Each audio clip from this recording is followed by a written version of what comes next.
নমস্কাৰ বন্ধুসকল, বহুত দিনৰ বিৰতিৰ পিছত আকৌ মই আপোনালোকৰ ওচৰলৈ আহিছো। আশা কৰোঁ আপোনালোক সকলো ভালে আছে।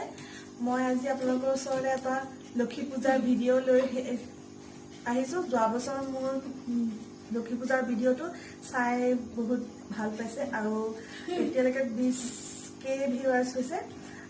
আশা কৰোঁ আপোনালোকে মোৰ এইটো ভিডিঅ' চাই ভাল পাব। তেতিয়াহ'লে আহকচোন চাওঁ মই আজি ঘৰত কেনেকৈ পাতিছোঁ লক্ষী পূজা।